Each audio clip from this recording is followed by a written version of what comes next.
Hey, everybody. I am Seth Payne, former Houston Texans player, current sports radio host in Houston. And I want to thank Diana Russini from The Athletic because she added a little clarity to the Stefon Diggs trade to Houston.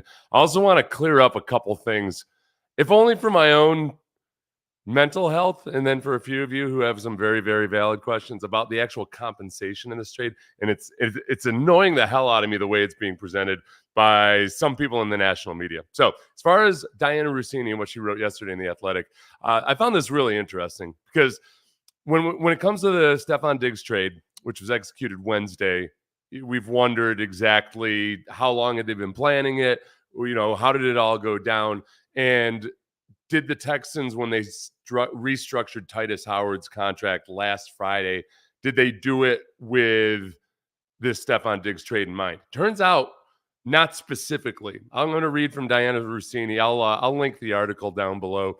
If you don't have an Athletic subscription, it's worth it. They've got such good stuff in there. I don't know where they're going to go or which publications will leave them around 2 years from now, but this is good. I'll read this directly from Diana Russini. It took all of 24 hours for Buffalo's four-time Pro Bowl wide receiver to be moved. Here's how it all went down.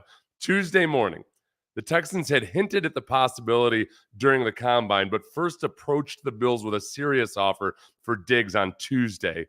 Intrigued for many of the reasons that they highlighted in this article that we can talk about too. The Bills needed a day to think it over.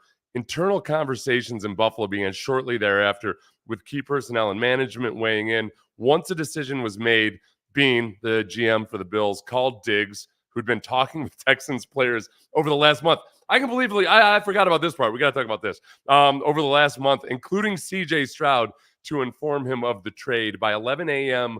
on Wednesday, the deal was done. So from Tuesday until Wednesday, the Texans approached the Bills. Apparently, there had been some preliminary conversations, but it all came together very quickly. I really like this part of it because what it means is that Caserio restructured Titus Howard's contract on Friday without knowing exactly what all that cap space was going to be for. They got it up to $30 million or so in cap space. And I think this is something that Nick has talked about before in the past, which is you can't go into free agency, the draft, anything with a really hardcore specific plan of, I want to do this and I want to do this and I want to check off this box and check off this box, because you have to wait and see what the market is. And I think that's what Nick did. I think that's why he's generally, or at least this year, he was very quiet on day one of free agency, even though he ended up making some big swings after that. But I think it speaks to kind of a flexibility and how they're going about the building of the roster. The Stefon Diggs trade, the one thing that's been annoying me, I want to bring this up because I've seen this a couple places now, and I don't know why exactly it's happening this way, but it's really weird. Let's see. I'll just share my screen here. All right. This is from an article in The Ringer. And I would say this is just a misprint, but the guy puts the whole crux of his argument with this. He says Caserio sent the 2025 second rounder that Houston got from Minnesota to Buffalo for Diggs, also sending along a 2024 sixth round pick and a 2025 fifth rounder. This isn't the first time this has happened. This is wrong. The Texans received the sixth round pick, the 2024 sixth round pick, and then the 2025 fifth rounder. He goes on to say the Texans essentially moved down 19 spots from 23 to 42 to acquire Diggs, who had 4 years remaining on the extension he signed with Buffalo for 2 years. So, obviously, it's not a misprint. It's just flat out wrong. And like somebody might quibble about how much that matters. I mean, it matters a lot. That's part of the calculation for that's why the calculations are that, okay, it's the equivalent of a late second round or early third round pick, depending on how that pick ends up for Minnesota. And there's a really good chance that it might be a high second round pick, but you can't ignore that fifth and sixth round pick. That's one of the reasons Nick is really good at trading as often as he does. He treats the draft picks like currency, and you go off the Jimmy Johnson trade chart modified a little bit with points assigned to each draft pick, and that's the currency in these situations. So yeah, like for somebody from the Ringer to be presenting it like that is really strange. And yet I see people over and over say this, and I think it's important to point out that yeah, the Texans are also getting a fifth and a sixth rounder back. The other parts of it, when it comes to kind of some, I guess, lack of clarity about some of this, I know a few of you have asked about Titus Howard restructuring his contract and whether that was a sacrifice. Not in this situation at all. This is the classic one of those situations, just like with Shaq Mason before, that the player gets more guaranteed money up front. So it's a bonus for that player too. They clear some cap space by spreading out guaranteed money across several years. And I can remember the first time I ever did this as a player. I can remember Michael Hugh called me up and asked if I could do this because they needed to clear some cap space for the Jaguars. And I went in, I talked to my agent about it. I go in, they gave me back in those days, they gave you a nice big check. And I'm kind of like, and they're thanking me for it. Like, thanks for helping me out. Thanks for helping them out. I'm like, oh, all right, I'll gladly accept money to help you out anytime you want. If you want to, I'll do this again tomorrow. We can do it. We can do it every day of the week if you want. So Titus Howard, not necessarily a saint, but also good deal with him helping it out. I'm going to take a few of your questions later. I wanted to also play Greg Cosell on Stefon Diggs because Greg Cosell, when he was on the Ross Tucker podcast, brought up some good points. But he brought up some good points, and he's not like trying to be a hot take artist or anything. But Greg Cosell from NFL Films and whatever they're calling his show on Saturday mornings these days watches a ton of film all over the place. And he brings up something that a lot of other people have noted about Stefon Diggs and his drop off in production in the second half of the season and what it might mean. Once I get it to you, here we go.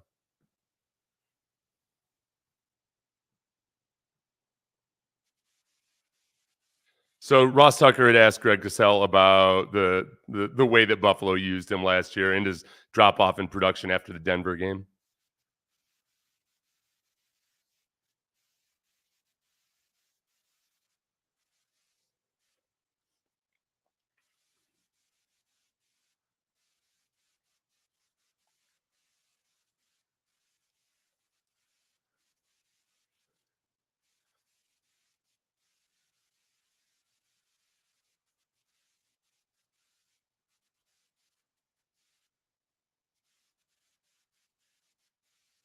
Fuck. All right. Apologies to you guys. All right. You guys can't hear that. All right. Well, so basically, I hate being 49 years old. That's basically what Greg Cosell was saying there was simply that they deployed him differently after Ken Dorsey left as the defensive coordinator.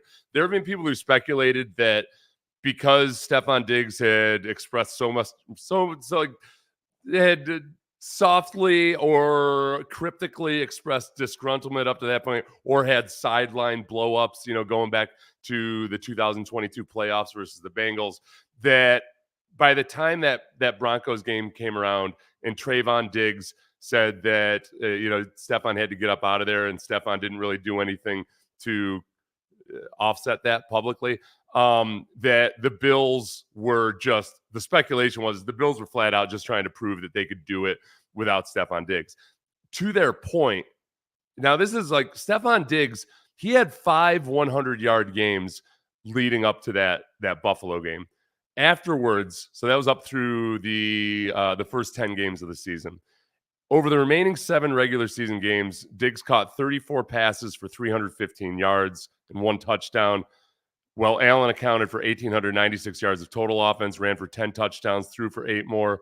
2 sophomores, James Cook, receiver Khalil Shakir, all these guys.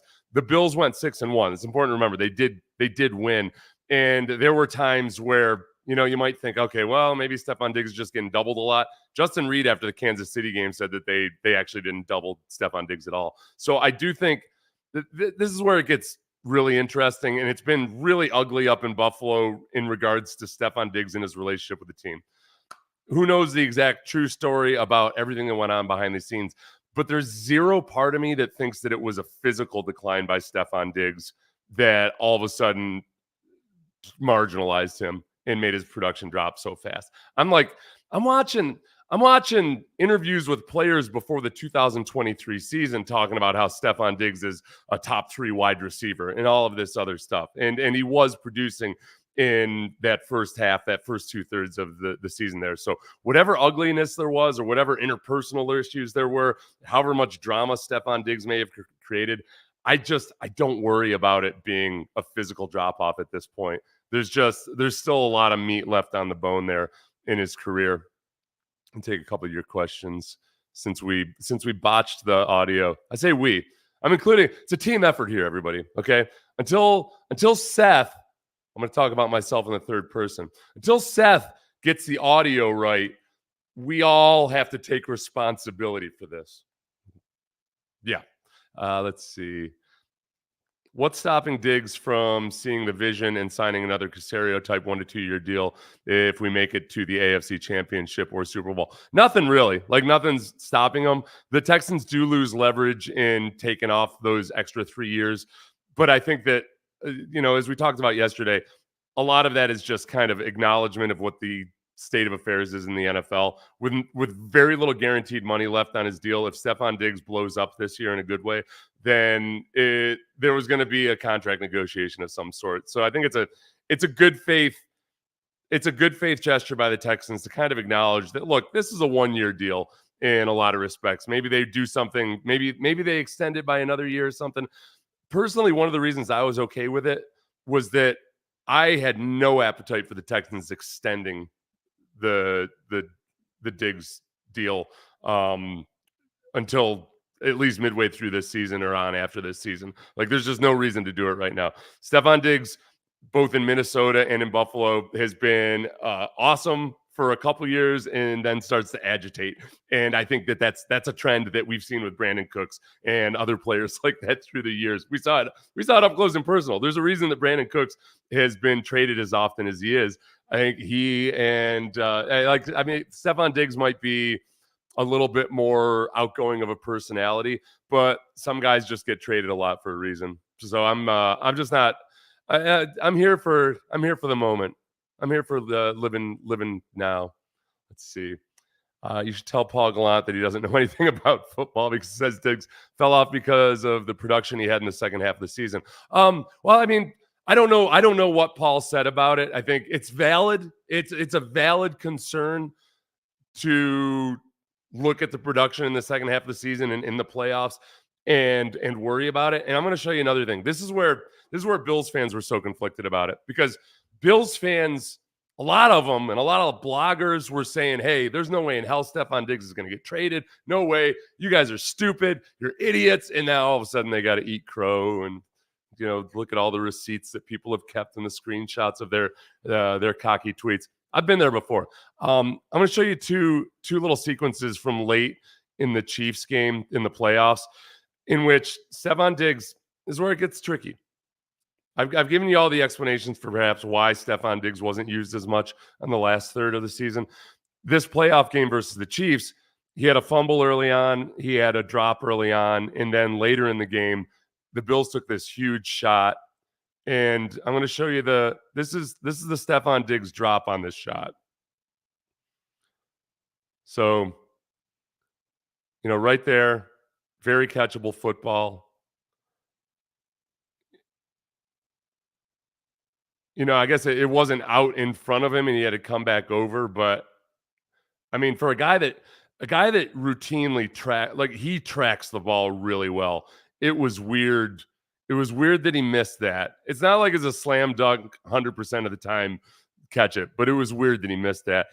Josh Allen shows his frustration, remembers okay, body language, sticks his hands in his warm muffy. But then this was what really pissed Buffalo Bills people off because the guy I talked to said that this wasn't the first time he had seen something like this, but you saw that very catchable football. Then watch Diggs turn around on his way back to the huddle. Does the little, yeah, it was almost there, man. Almost. Just right there. That drove a lot of people insane. So I don't know. Again, this is why you don't want to be there in the third or fourth year of Stefon Diggs' contract. I'm 100%. I believe that Steph Diggs has the best of intentions, like all the time, really. But just like whether it's Shockey with the Giants, various other wide receivers through the year, Travis Kelsey. Like Travis Kelsey blew up at Andy Reid, and Travis Kelsey he's a bit much. Some guys are just a bit much. The Terrell Owens, a bit much, right? And yet still awesome as a receiver. Travis Kelsey, awesome as a tight end. And I'm not overly worried about it right now, as long as, I feel like D'Amico and Andy Reid have some of the common traits. Let's see. This is no joke. I was at 7 of his games. See through the trees, senor. Now I'm fascinated. I gotta I gotta find out what buy stocks is talking about. Oh, Diggs will retire in 2025. Okay. We'll follow you.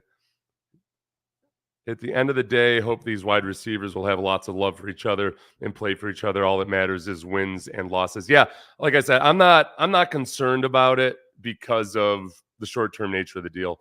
And again, to come back to the one point that I keep seeing misrepresented, it's that it wasn't a simple swap of a second round pick for Stefon Diggs. It was much more than that. And you might say, well, what's a fifth or a sixth rounder? It factors into the calculations. It's not nothing at all. And Nick has done a really good job of turning those around. So I'll figure out exactly what the hell happened and what went wrong. Oh, you know what? Here, I'll play the Greg Cassell for you another day. One more on here. Fair enough. I just think the hate this trade is getting by some of the media is nonsense. Yeah. I don't know if, like, you know what though, look, Grub Killer, is it getting that much hate? Because I think it's largely been very approved of. I know that the Texans taking the years off of his contract is where people some kind of raise their eyebrow, like that writer from The Ringer, where aside from getting the details wrong, he was very, very skeptical of them lopping those deals off in the trade. I think it's an acknowledgement of just the situation being what it is. But I generally haven't seen that many people in the media really crushing this trade. So maybe I'm not, like, maybe I've been focusing too much on positivity, and maybe I've blocked too many. I don't block people, I mute people on the old X.com. So I'm Seth Payne. Played for the Texans way back in the day. Do sports radio on Sports Radio 610 now. Please like, subscribe. Getting back towards doing daily content, especially headed up towards the draft. I may have landed on this as my normal time for doing live streams. So if you can carve out a little time at 3:30 Central every day to not do the work you're supposed to be doing, maybe be late picking your kids up from school, just whatever you're into, just put it down and tune in. Thanks, everybody.